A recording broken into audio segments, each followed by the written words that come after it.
This show is brought to you by the Garden Gurus and Evergreen Garden Care. Evergreen Garden Care and their market-leading brands are some of the most trusted consumer brands within the garden care market. They produce high-quality garden care products designed to help people create their own green oasis. Whether it's a garden, a balcony, or potted indoor plants, they want to inspire anyone, anywhere to be able to easily create and maintain their own garden. To find out more about Evergreen Garden Care, head to www.lovethegarden.com. Garden Express are Australia's leading mail-order gardening service, offering a wide range of quality garden products. Each week on the Garden Gurus Live, the team at Garden Express will share a weekly offer. So make sure after today's show you jump online and visit their website.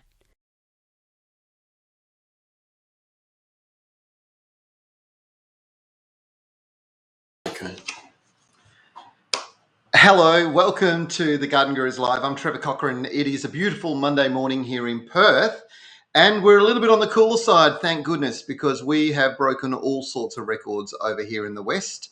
I think we're at 14 days over 40 degrees this summer, and the previous record, maybe in Australia, I think was Adelaide at 7 days.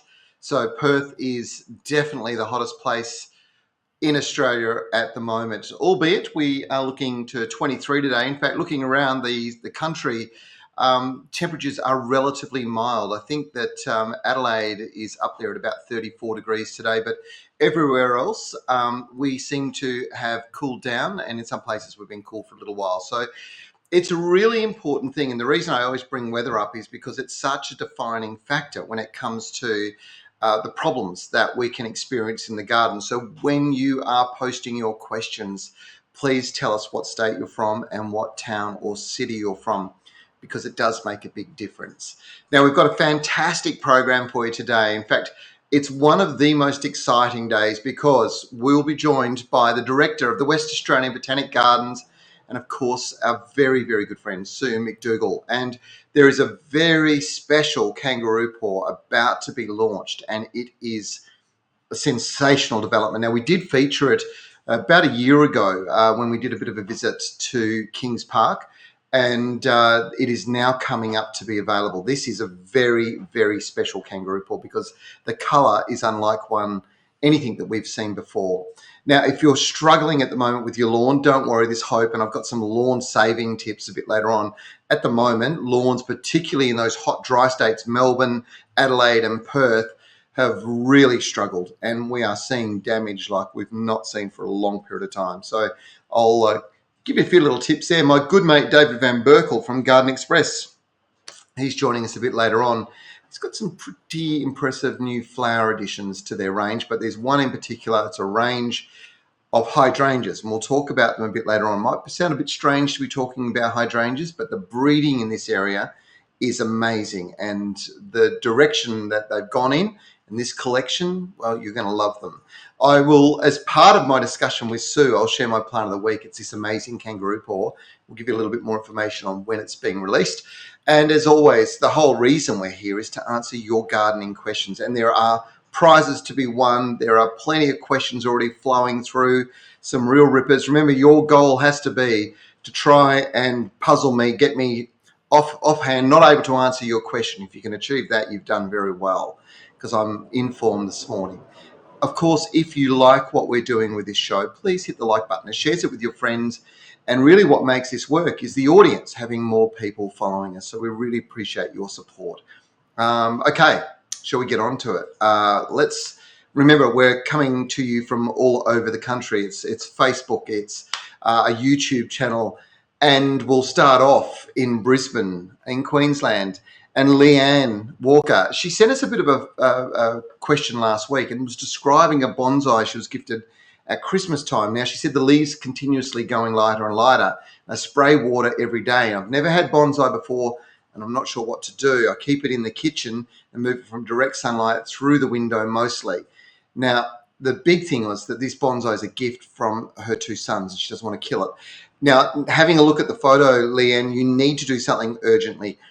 This is a juniper. Now, junipers are a full sun plant. They need to be in bright light.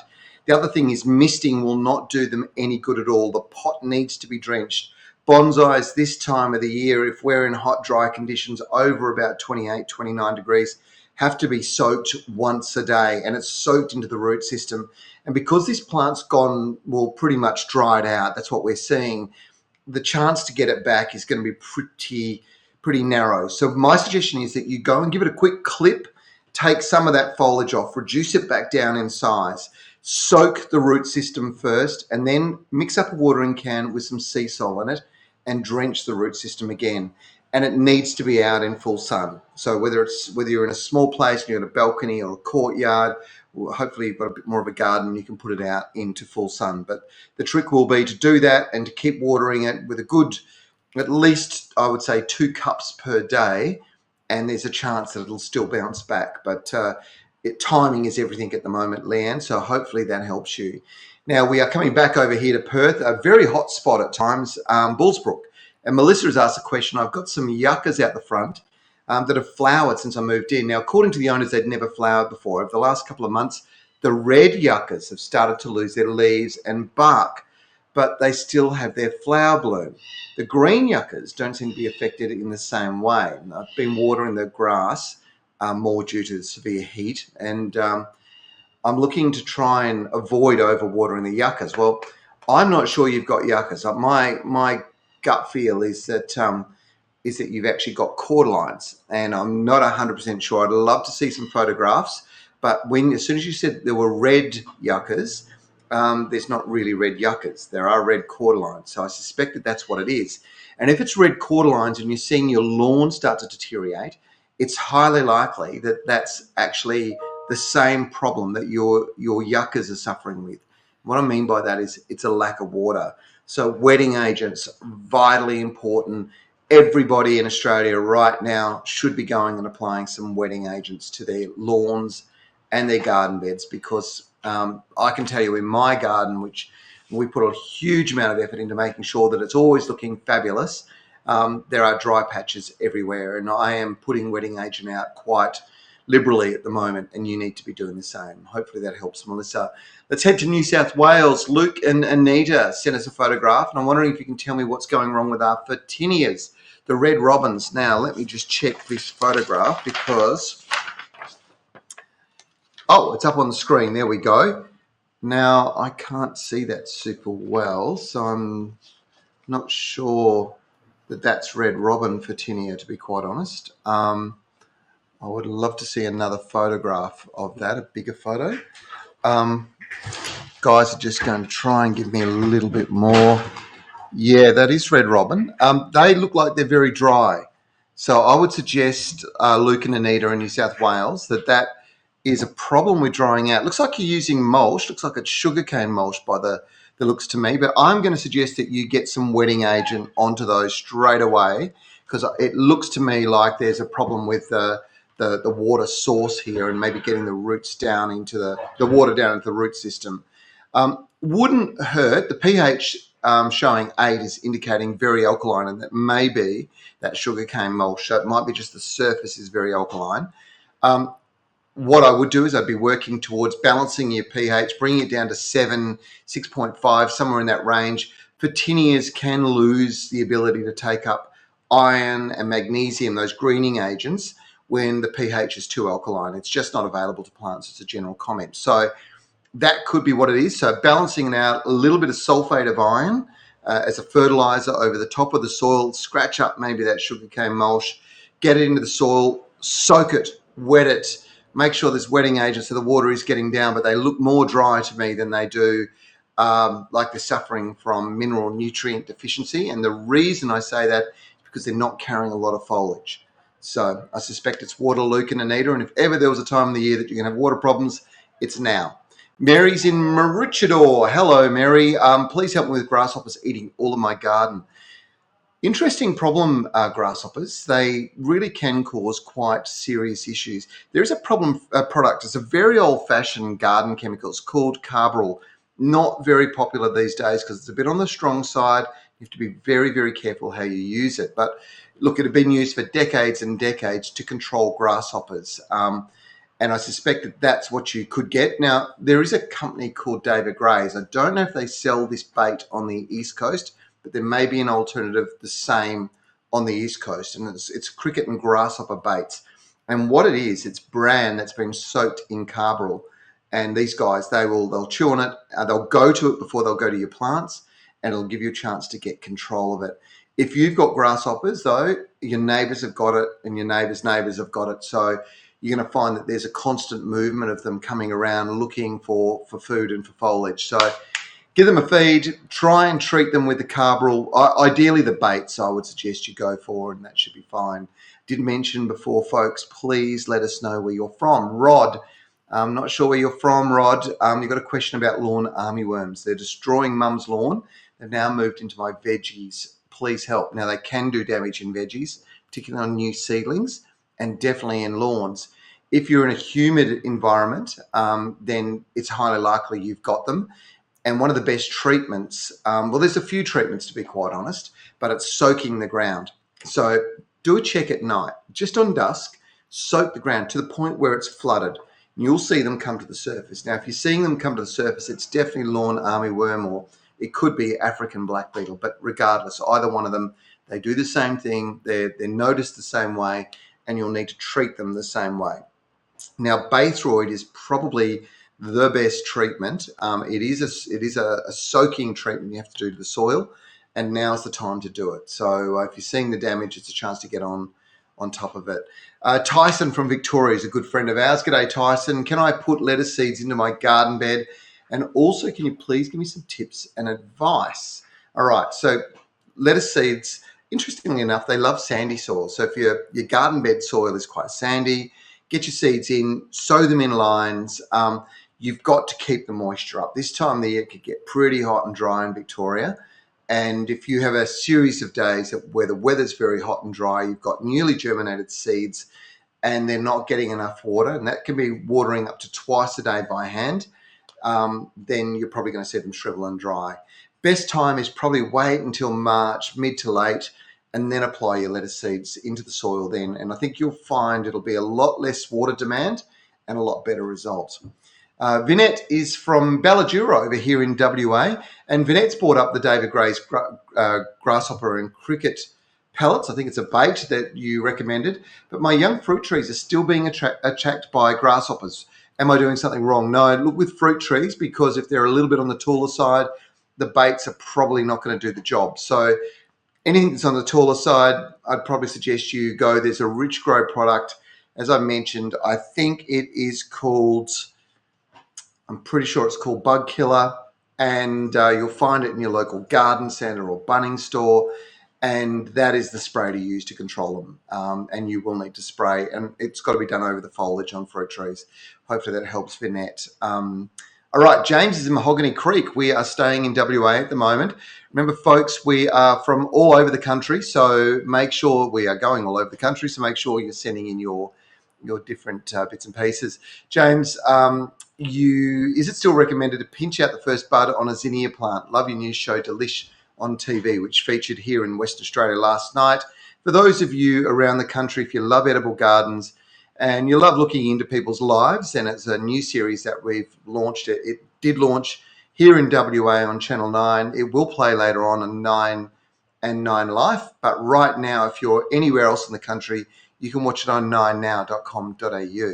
Now, going back to your question, James, absolutely. You pinch that first bud out, you're going to get multiple growth coming around the outside and really beautiful displays. If not, they tend to get a little bit on the leggy side, and that's the reason why you do it. Thank you so much for your feedback on Delish too. Matia, I'm not sure where you're from, but there's a photo attached. My eggplant is not growing well. Okay, what should I do? Looking at that, your eggplant looks quite good to me, to be quite honest. You've got a couple of bites out of the foliage, but nothing to worry about. And you've got fruit setting. You've also got flower buds forming. So these are all good things, but you might be expecting a bigger plant. And of course, a bigger plant, the more fruit it's able to produce. So right at this moment in time, giving it a good feed with a controlled release fertilizer is a great way to go. It looks like things are quite wet there. So you've got enough moisture. It's probably just a little bit more nutrient, but you should find your eggplants will develop, your fruit should develop into a really nice size as a consequence of that. Don't have too many problems. I wouldn't worry about it too much, Mattia, if I was you.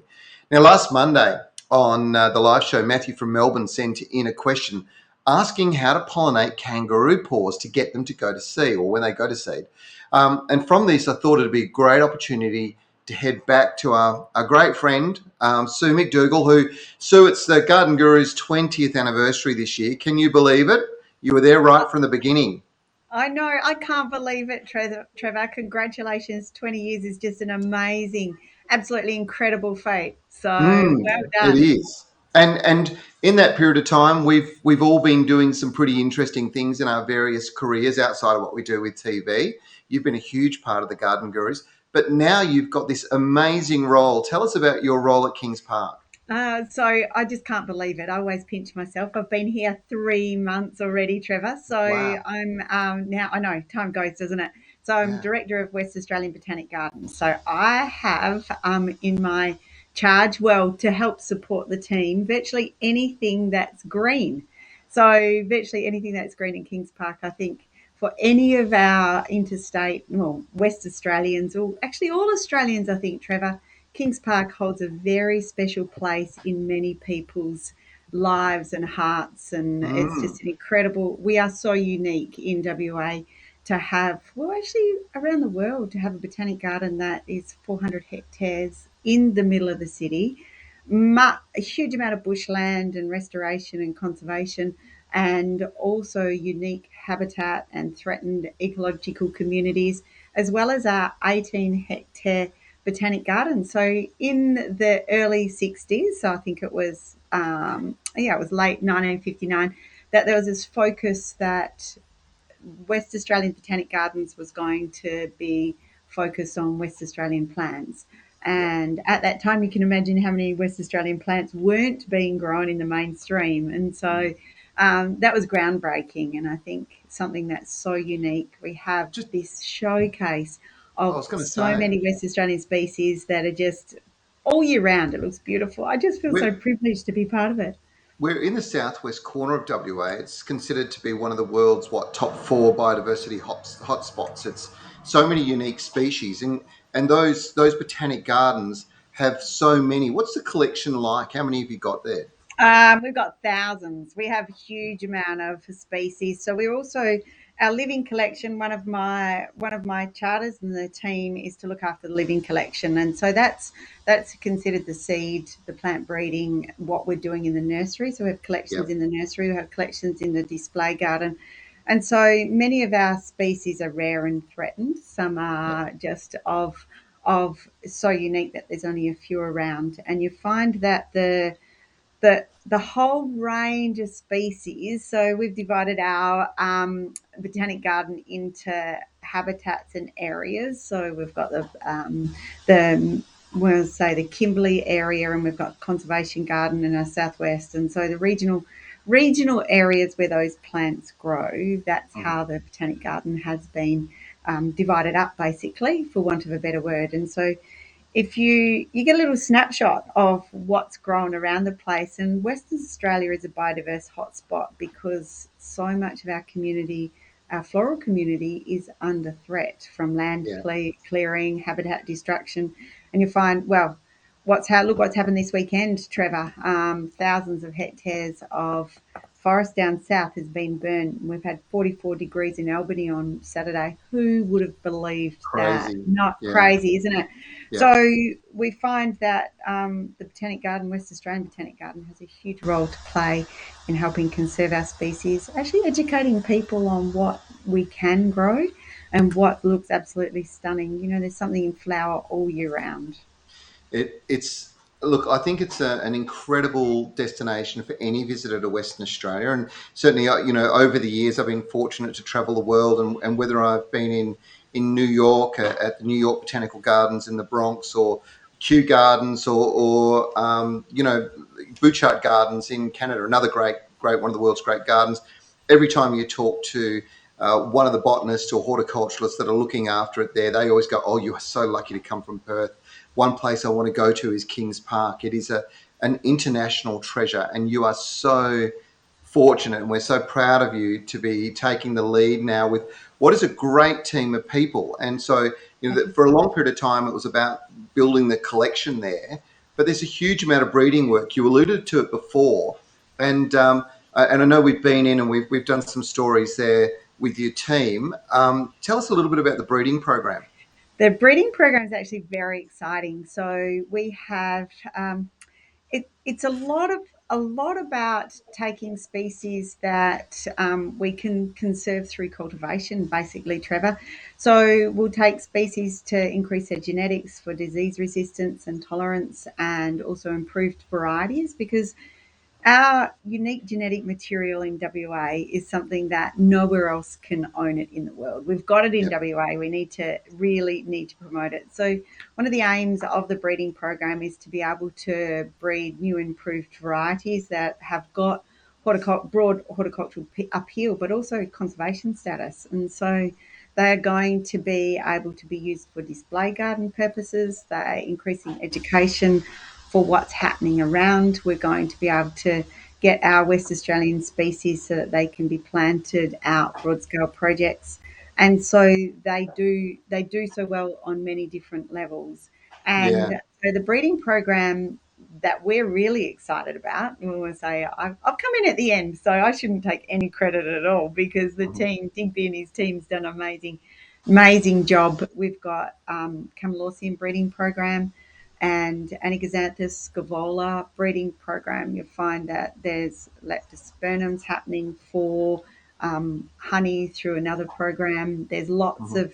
lots of improved genetics, and there's so much to learn. And the most exciting thing about it, the science that happens from this, and the techniques that are developed from the breeding program, then can be transferred to any species, and transferred, when I say more broadly, to then help conserve some of our unique species that we have in WA.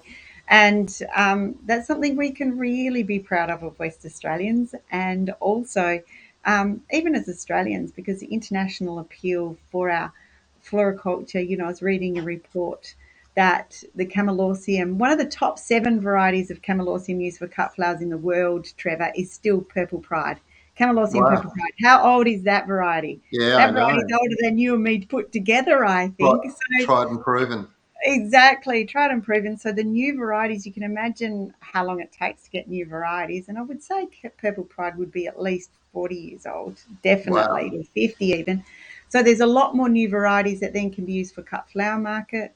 That can also be used for the genetics that learn from that, to be able to take some of these plants that there are only 1 or 2 in the wild back from extinction, and Yeah. back from being threatened. And with that breeding program, I know we did some great stories with Digby on the Chamalorsiums a couple of years ago, and some of the stuff that's now being distributed internationally via Helix, I think, is the That's organisation. right. Yeah. That these are huge, sometimes huge individual flowers in the florets, and then other times doubles, and the range of colours in the Chamalorsiums is incredible. So, when we could travel, I was probably one of the last trips that I did for the Explore program that we do. I was in Holland, and I went to the markets in Aalsmeer, and was looking around. And one of the things that it struck me many years ago, probably 20 years ago, first time I'd ever been to Holland, was how the Dutch love kangaroo paws, and they had this pretty little pink kangaroo paw that at the time I'm pretty sure the company that I was visiting, the nursery, was an 80,000 square metre glasshouse facility, and they were growing a pink little dwarf kangaroo paw at the time for distribution into the German market. I think their crop at the time was going to be something like 12 million plants, which for me was mind blowing. To think that you could grow one variety, 12 million of. Not just that, but they were looking at them completely different to the way we look at them. We always look at kangaroo paws as something we go and stick outside in an outdoor environment. And here they were saying, no, this is a stunning flower. Let's bring it into the house. Let's treat it as an indoor flowering pot plant. So the work that Digby and the team have done with kangaroo paws is quite remarkable. And you've got a really interesting new release coming up. So exciting. This new release, Trevor, it's actually officially being launched. Yeah, absolutely. Masquerade officially being launched on the 9th of March into Western Australian market.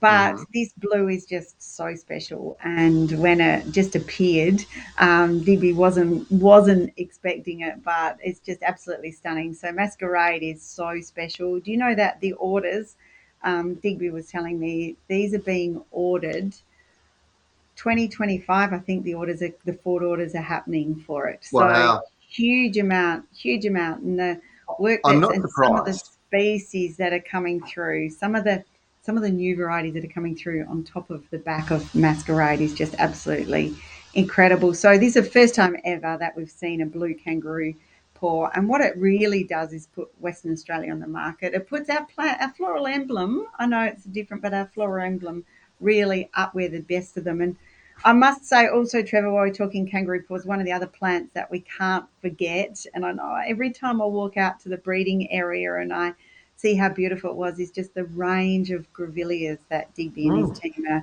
are marketing at the moment as well. And they are fantastic landscape plants. So you talk about changing the perception of kangaroo paws to be a potted cut flower market Yep. that's small and bring it in. It's like a cyclamen, don't you think? Yeah. It's Yeah. thinking it's got that appeal.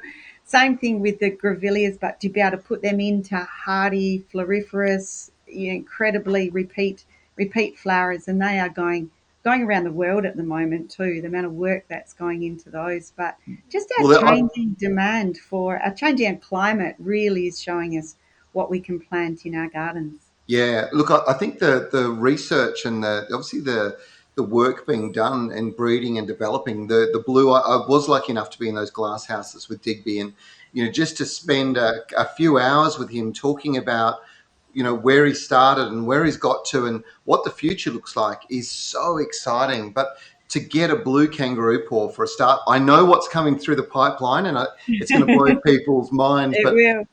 first step, beginning of March. It's a WA only release at this WA point in release time. actually, no, it's statewide. Sorry, It is nationwide. countrywide. So Yep. yeah, so some of them actually have been released, and that depended on the release of the tube stock that was around. So Right. Of course. in WA, it is March, and that's pretty exciting because it's something that I keep saying to Digby and his team. Appreciate this moment because it's so special, Yeah. and it just doesn't happen all the time. So really appreciate it, realize what you've done to create this and the amount of work that's gone into it, and Mm. who would have guessed, 20 years ago, Trev, when you started Garden Gurus, who would you have thought that there would be a we'd be sitting here 20 years ago talking about a blue kangaroo paw and the Never. advances in technology, even when we're talking about plant collections, how we can do science. And I am absolute believer in, no matter what we do, how important research is.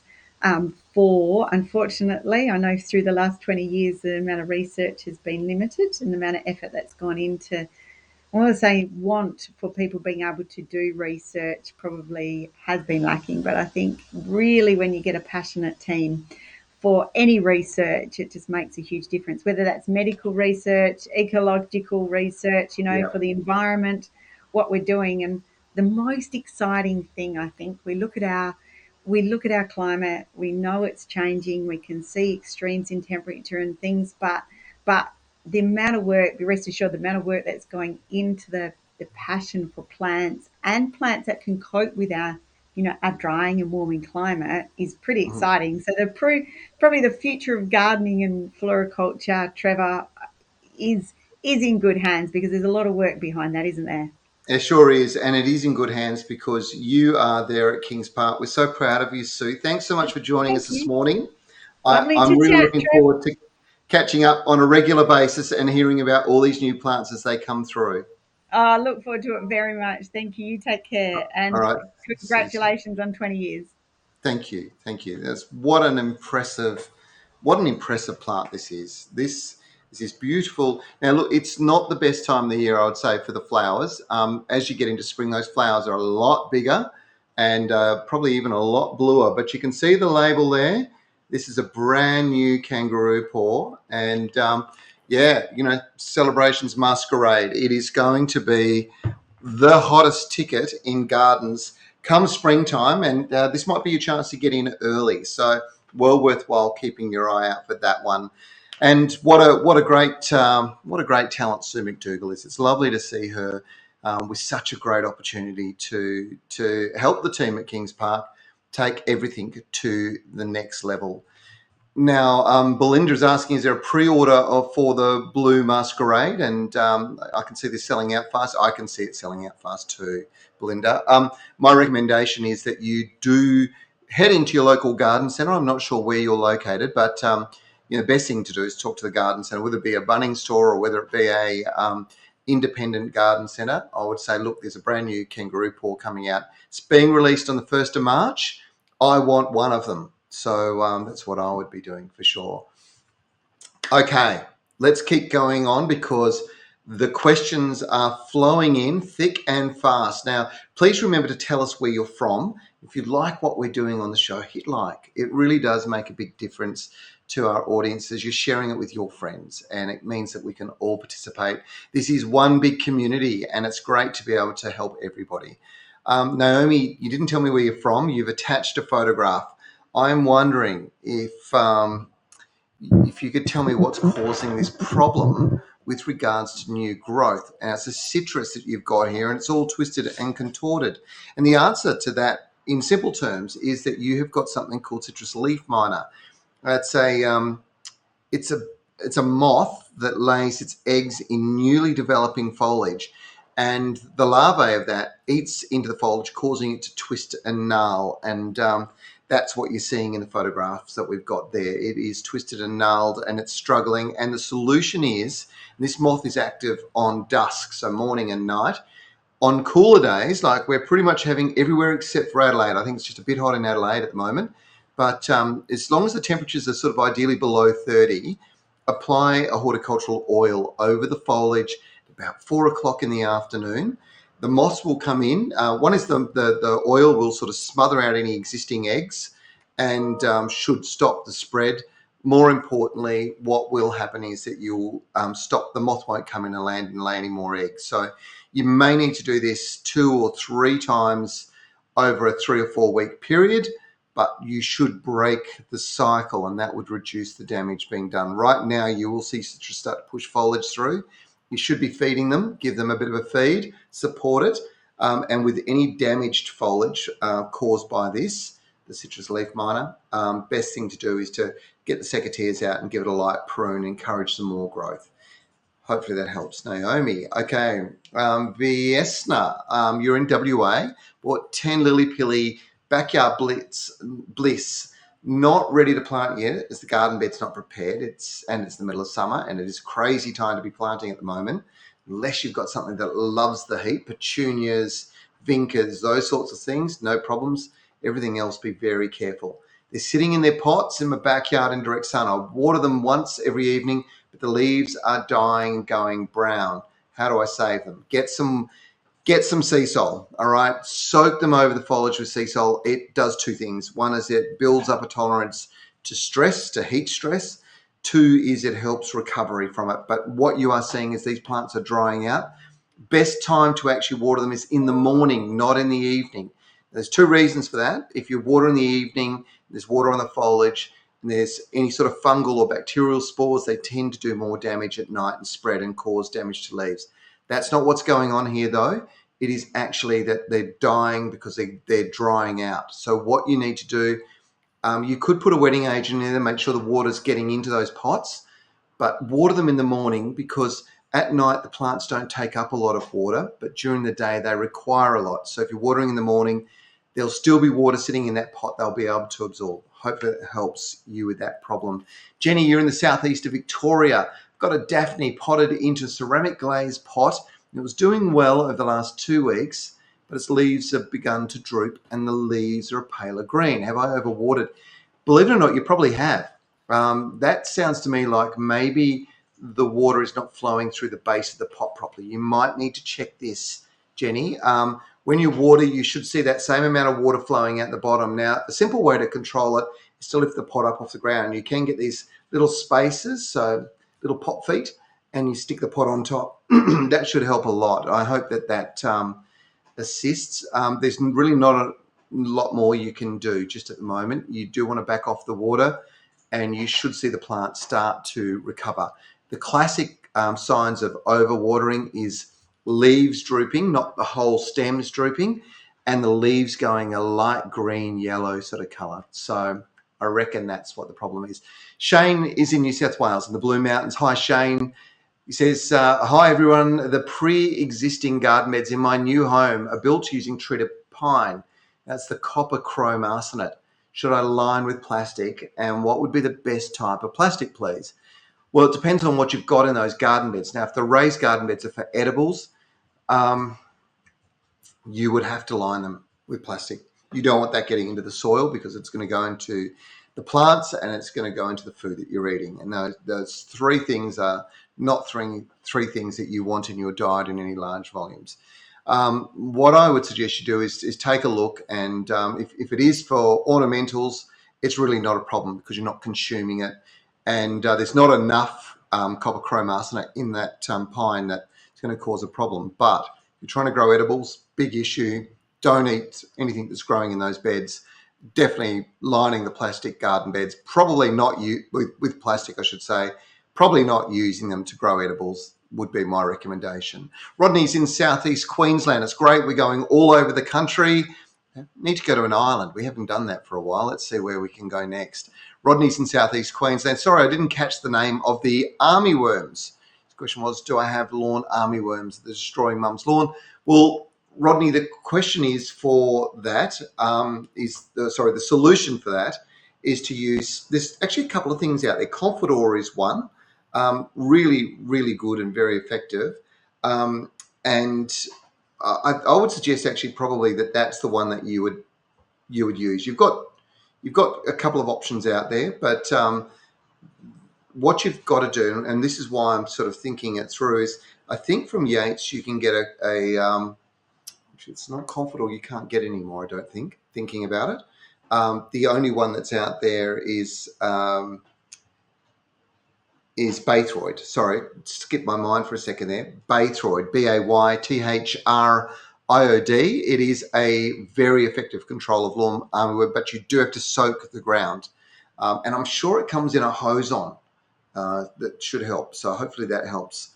Rodney in southeast Queensland. Speaking of islands, Jenny is on Lamb Island, which is near Stradbroke Island. Okay, I haven't been there. And I hadn't heard about it until you just brought it up. Jenny, it's lovely to have you with us. I'm wondering if orchid trees need some special fertilizer. They're getting brown ends on the leaves. Okay, so orchid trees are Bohemias. Bohemias have a bit of a habit in drier conditions. They like it quite humid, but if you get a bit of a dry patch, you can get a burning on the outside edge of the leaves. It's not an awful lot you can do about it. There's a couple of varieties that are a lot probably worse than others. The Hong Kong orchid tree is probably the best of all those varieties.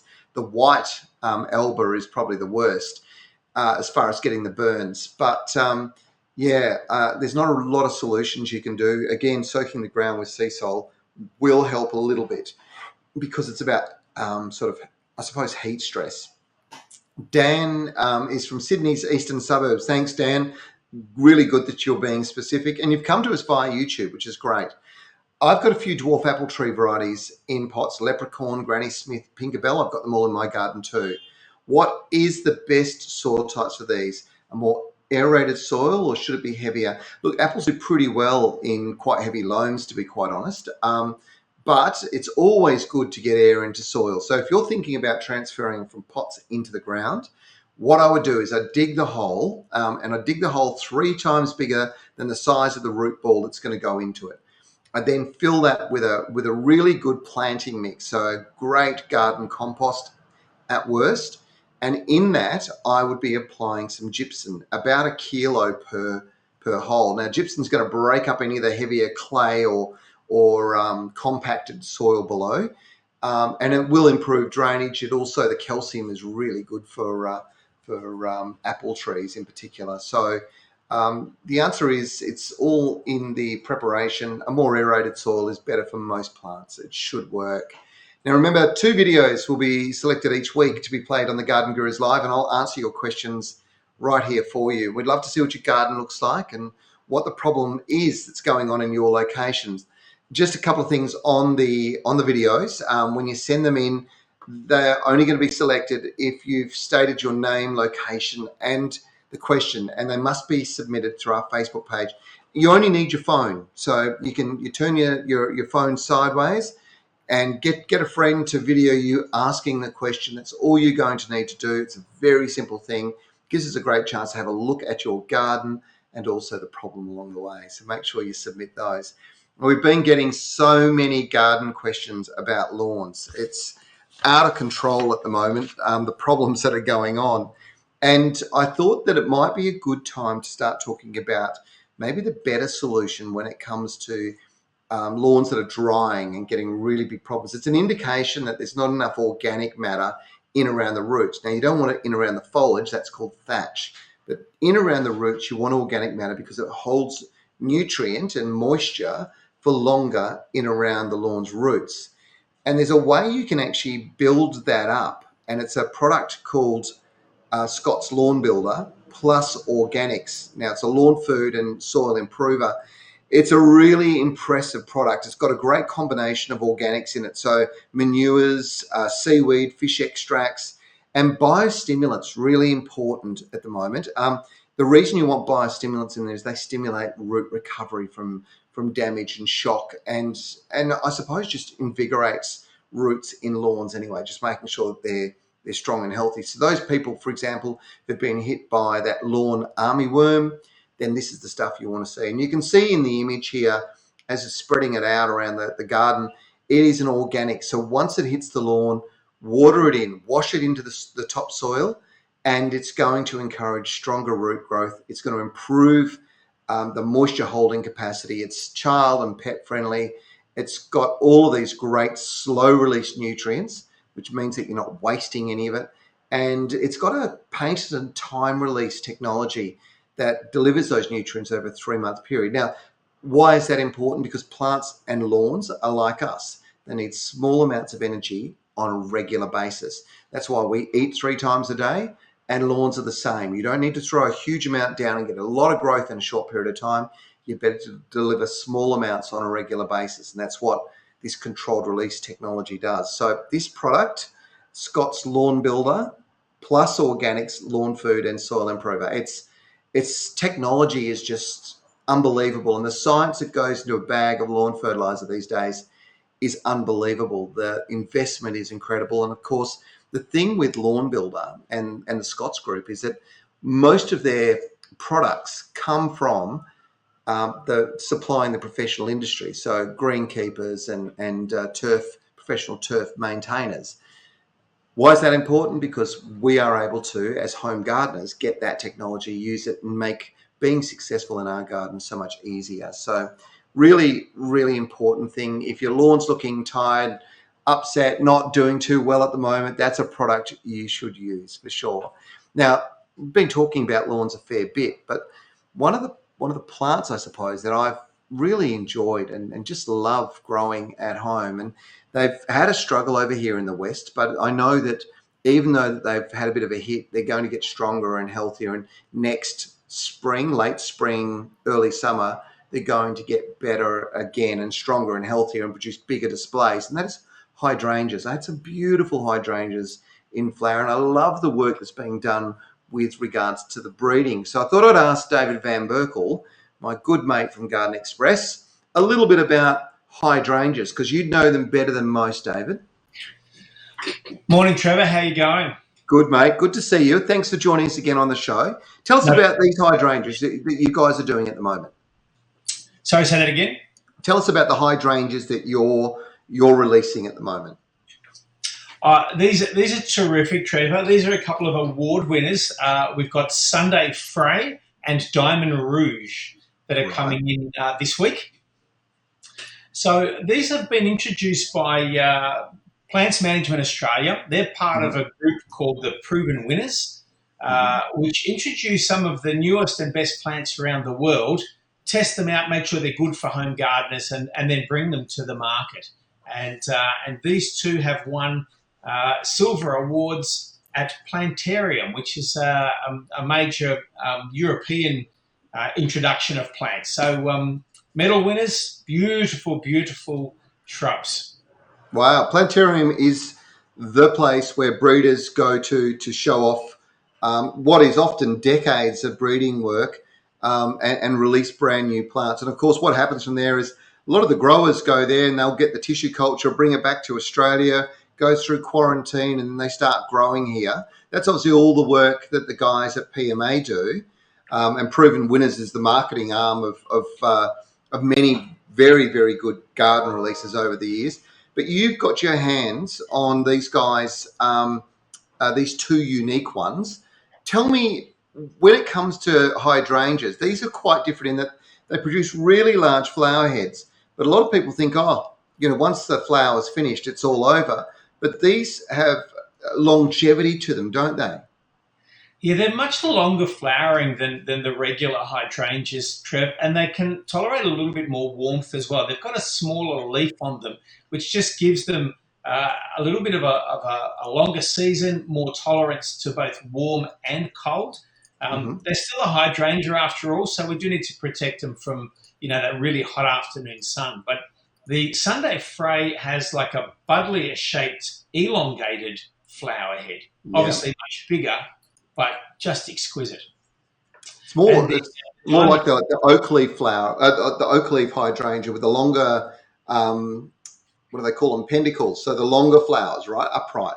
Yes, yeah, correct. Yeah, just beautiful. And so many of them. Like you can hardly see the foliage underneath this sort of massive bush of, and they grow to about 1.2 metres. So it really is just this, mop of beautiful, beautiful blooms. And with the Sunday Frey, it's interesting is that it starts out, it's got a beautiful, like a pure creamy white flower head, but then as it ages, it gets these lovely soft pink shades, eventually ending up in the autumn. So this is the longevity of the flower being a true pink, right? Yeah, exactly. And the Diamond Rouge also starts out quite white, gets into some pinks a little bit earlier, and then into autumn it becomes one of the reddest hydrangeas that's being developed. So it's really interesting, isn't it, how it's, you expect that from autumn leaves to go green and then into that full colour. These hydrangeas are doing the same type of thing, but flowering right up until the start of winter. Okay, we always think of Garden Express as probably the best value you're going to get when it comes to getting plants, and the best thing of all, of course, is they're delivered direct to your door. But have you got an offer on these guys? What do they cost? These two are new introductions there, Trevor. So they're $42.90 for each plant in a 200 pot. So we're shipping quite a big plant. I've got a specimen here of what we're shipping with those first blooms on it already. Yeah. So, it's a lot later flower as well, David. I mean, that's the thing is, to some extent, by adding these ones in, you're extending your whole hydrangea flowering season, because a lot of the early flowering hydrangeas, sort of that November, December, maybe January, but this is really coming into the latter part of the year, isn't it?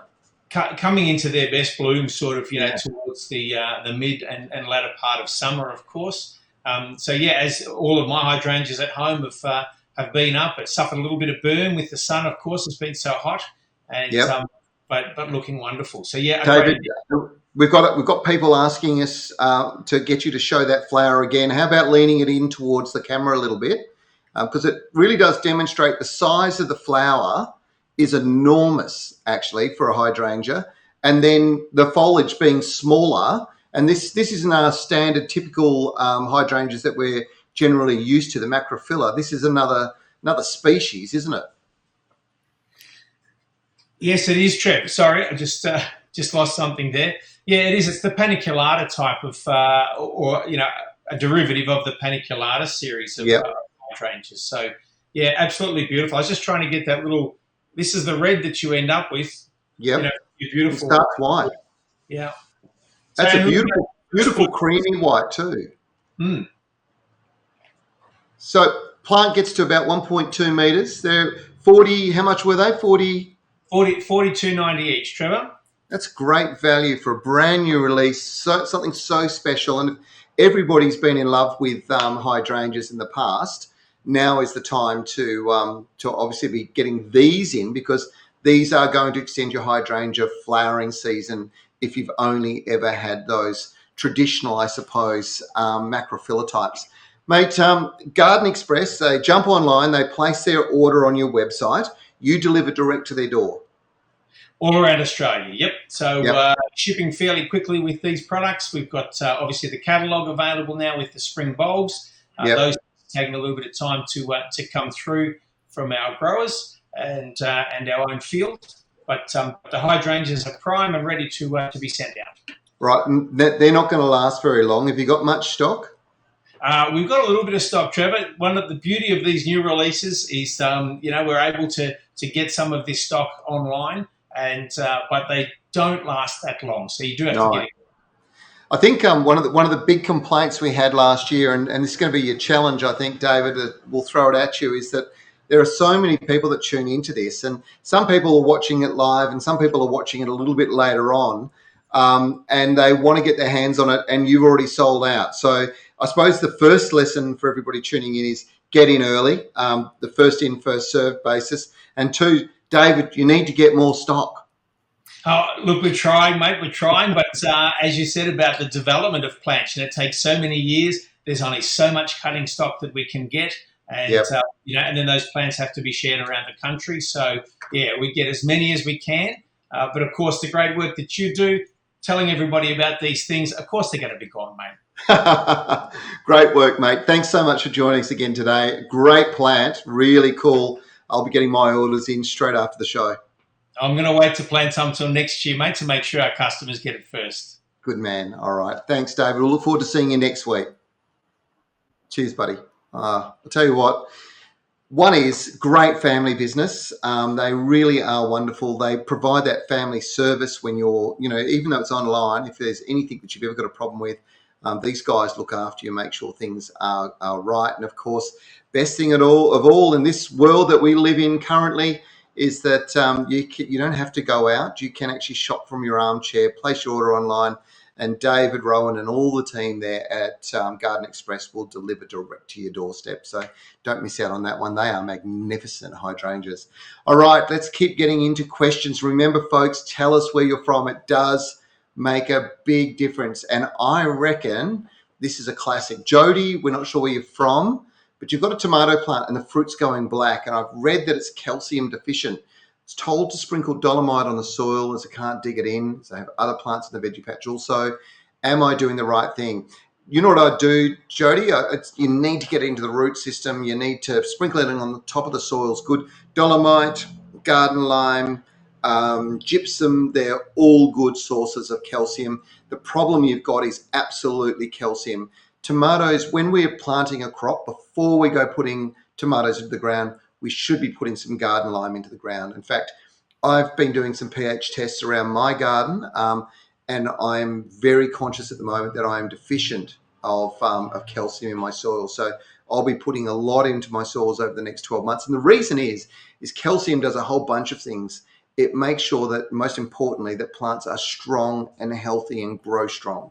So we really need to make sure we're adding that into the soil. And I've got Robin telling me we're going to need to go through these questions quite quickly because we're running out of time. She's very polite, is Robin. Heather is in Central Victoria. Hello, can I cut back my large Lamandras? When should this be done? You definitely can, Heather. The best time of the year to cut back Lamandras, though, is really in that sort of, I'm going to say May period of time. As we're going into cooler, wetter periods of time, it is so much better. Belinda is in Waikiki in WA. It's a coastal suburb just down near Rockingham. Absolutely sensational part of the world. And it is really, really good. She's wondering what's going on with her grevillea. The leaves are yellowing in the native garden. Now, that's highly likely your pH is out of whack. The Rockingham area is very alkaline, excuse me. And there's probably not a lot you can do. You can be adding things like sulfate of potash to try and acidify the soil, or iron sulfate to try and acidify the soil. You'd need to dig it into the top 100 mils of the soil. You need to water it thoroughly. And all you're doing is slowly, hopefully, changing that chemical balance in the soil. It may be that it's lacking some nutrients, so an all-round fertilizer, a native specialised fertilizer like Osmocote for natives will do them the world of good. You would want to apply your iron sulfate or your sulfate of potash about now. Probably pretty important to do it right now, and water it well in. You want it to dissolve into the soil. But you're probably going to need to do it once every 3 to 4 months. But maybe a pH test might be the first thing you want to start with, Belinda. See whether I'm right or not. Rena, we're not sure where you're from, and it's where these things need to. We need to be a bit careful because I'm not sure where you're from. You said you've got green mold on your lemon tree. What do I do, please? Now, I'm not sure. There's a couple of different versions. You can actually get blue mold on your lemons. Sometimes it is an uncommon thing, but it does occur, and it depends where you are, what your humidity is like. Green mold could be things like lichen growing on the trunk as well. It's why I need you to tell me what it is, where you are from, I should say, and ideally send us a photograph. It does help an awful lot. Carol's in Perth, and she wants to know if you can cut back lavender. Absolutely, you definitely can and should do. Wait until the end of April, Carol. It'll be a lot better for them. At the moment, your lavender growth should be quite thin, and it'll do them the world of good to give them a trim back about April. Gives them a really nice bushy growth going into May, June, July when they set their flowers. August, they should be spectacular, and they should go all the way through to the end of October, even mid to late November, with beautiful flowering, at which point you might want to go through and just give a little bit of a tip prune to the flowers. Deborah is in Brisbane. Why don't all roses have rose hips? Well, most roses have rose hips. I'm trying to think of some that don't. The reason they wouldn't do is they're not getting enough bee activity, so they're not setting fruit. But most roses are actually self-fertile. So I suspect that it's probably hot, dry, or hot, humid weather, I should say, Deborah, that you're seeing them produce a flower, and before the flower is fully developed, it's finishing and falling off. And that's quite a common thing in high humidity with roses. Greg's in Parkerville. That's in Western Australia as well. We've got a lot of people from WA participating today, which is great. It's lovely to have people from my home state participating. But we want you joining us from all over the country. So make sure you keep sharing your tips, ideas, and asking questions. Greg in Parkerville wants to know the best fertilizer for Hoyas and the best way for repotting, as ours has well outgrown the pot. Is it best to wait for the cooler weather? Absolutely it is, Greg. Controlled release fertilizer, so Osmocote. Look, to be quite honest, you could actually use Osmocote for flowering plants. So have a look at can't quite think of exactly what the correct terminology is, but it's probably for azaleas, camellias, and rhododendrons. So that's the best one for Hoyas because it's encouraging them to go into flower. Do it, I'm going to say, late April, and you'll get great results. Should help. And make sure you put it into really good quality potting mix. Very important. Glenn is on the Gold Coast. My butternut pumpkin is in a large pot, and it's losing the female mini pumpkins before the flowers are large enough to open for hand pollination. Now, the pumpkin's in sunshine for about 6 hours a day on the Gold Coast. It's regularly fed. It started off with a rich compost potting mix. Any suggestions on how to get the minis to survive long enough for the flowers to open? Okay, so this is a heat issue. So pumpkin flowers duration is generally driven by heat cold. And it would appear like your temperatures are a little bit too warm, so you're not getting a set. But as soon as you get cooler conditions, and this week at the moment it's looking like it's a bit cooler, you should see those flowers stay open a lot longer, and you should see the pollination occur. You shouldn't need to hand pollinate. The bees should be doing the job for you naturally anyway. Hopefully that helps, Glenn. A little bit of sulfate of potash as far as fertilizer goes may also assist. Something worthwhile considering. Suzanne is in Melbourne. Hello, Suzanne. My potted gardenia keeps dropping the flower buds, doesn't flower. Again, sulfate of potash, Suzanne, that will help enormously with gardenias. Dropping those flower buds often indicates that there's actually a few little problems that you could have, but usually it's soil moisture levels. So mulching the soil around the base of your gardenia will keep the moisture in the soil longer, and it'll be less affected by temperature extremes. And that's what's causing your gardenia to keep dropping the flower buds at the moment. It's really not sure whether it's about to go into a long dry period of time. And if it was, it wouldn't produce any flowers. It would just hang on. Euretia is in Victoria, so that's great. We're really doing well with Victoria today. I wanted to repot my peace lily. I was wondering if a self-watering pot is a good idea for indoors. I love self-watering pots, Euretia. I think they are brilliant, and particularly for something, any plant that finishes with lily or comes from the liliaceous family will do exceptionally well in self-watering pots. They have a little base in them that holds moisture in it, and that base is vitally important when it comes to making sure that water is whipped back up into the soil above, and that means that the lily never sets back. So yes, repot it into a really good quality potting mix. There's an Osmocote for indoor plants potting mix. Use that one for your peace lily, because you don't want fungus gnats breeding and flying around inside the house, and that particular potting mix will guarantee you no fungus gnats. How good's that? Did you enjoy today's show? I hope you did. Please hit the like button for us. It just shares it all with your friends, and it gets the message out there, the work that we are doing. We're trying very hard to help you with your garden and hopefully your friends. This is a community. It's a unique opportunity for you to ask questions, for me to answer them. Don't forget to send in your videos. We would love to see those. And for those people that want a packet of seeds today, Robin is going to contact you after the show to let you know. Robin and Jimmy have been producing today. Big thanks to them. They've done a great job. And next Monday, we'll be back for another great session of the Garden Gurus Live, 12 p.m. Australian Eastern Daylight Time and 9 a.m. over here in the West. Check your times in other places, because we do have other time zones going on around the country. And don't forget, get those video submissions in. Really important. 2 will be chosen for next week. Love to see your garden. Love you to show us around your backyard. Remember, you can always jump on our website. There's all sorts of information we have there, so it's a great resource for you. If you want to watch past episodes of The Garden Gurus, you can do it on our YouTube channel.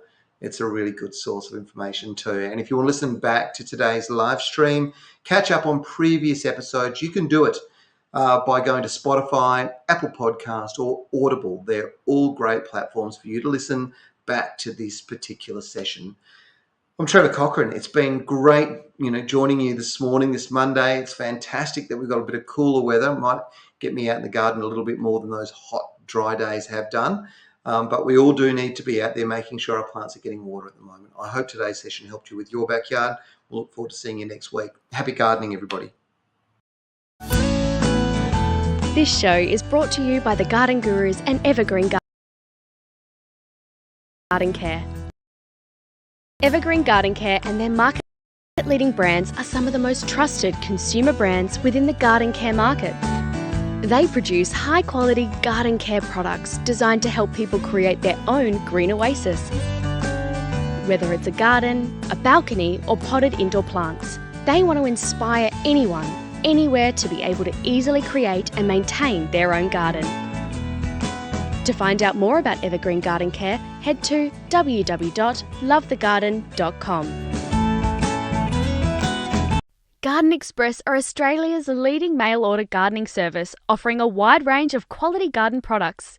Each week on the Garden Gurus Live, the team at Garden Express will share a weekly offer. So make sure after today's show you jump online and visit their website.